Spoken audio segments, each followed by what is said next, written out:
지난달 30일 청와대 국민청원 게시판에 올라온 글 하나. 집합금지 조치가 내려진 실내 체육시설에 대해 유동적으로 운영할 수 있게끔 융통적인 기준을 마련해달라는 내용이었는데요. 이후 태권도장, 발레학원 등 일부 시설만 운영을 허용한 것에 대해 형평성 문제를 제기하면서 집합금지 명령에도 불구하고 문을 연 헬스장도 있었죠.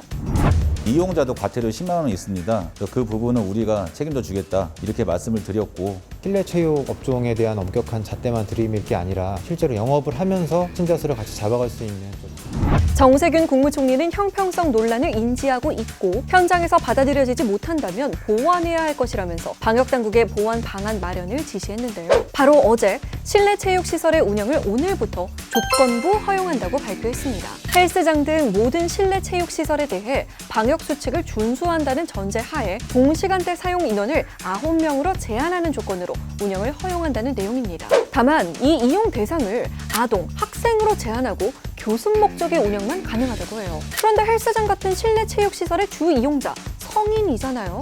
키즈반 없이 성인들만 운영하는 센터들이 사실상 거의 대부분이고요. 이 때문에 해당 조치를 두고 실효성 논란이 일 것으로 예상됩니다. 방역당국은 다음 주까지 여러 기관과 소통하며 수칙을 다듬을 예정이라고 합니다. 어떤 결론이 나올지 주목해봐야겠습니다.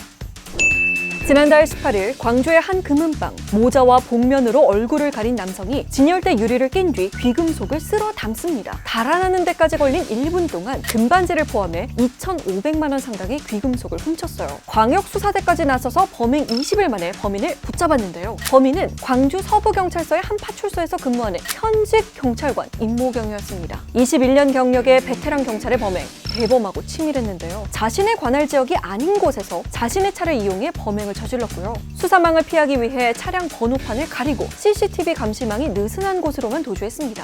임경위는 과거 CCTV 관제센터에서 근무했었는데요. 이때의 경험을 범죄에 악용한 거죠. 이동거리가 멀고 복잡할수록 추적이 어렵다는 걸 알고 일부러 거리가 먼 다른 지역으로 우회한 겁니다. 범행 다음 날은 근무하던 파출소에 태연히 출근까지 했어요. 그때는 추가했더라고요. 그 도둑질한 절도한 날은 추가했고 그 뒤로 이제 보니까 거기는 일근이 아니잖아요. 파출소니까 근무는 한 것 같긴 해요. 하지만 동네 CCTV까지 확인한 동료 경찰관들의 수사망을 벗어날 순 없었는데요. 임경위는 경찰 조사에서 억대의 도박 빚에 시달리다가 범행을 저질렀다고 진술한 것으로 전해졌습니다. 경찰은 특수절도 혐의를 적용해 조만간 구속영장을 신청할 계획이라고 해요. 여러분, 요 며칠 정말 춥죠. 그런데 이 추위가 주말까지 쭉 이어진다고 합니다. 그러니까 꼭 따뜻하게 지내시고요. 구독과 좋아요도 잊지 말아주세요. 다음 주에 봐요. 안녕!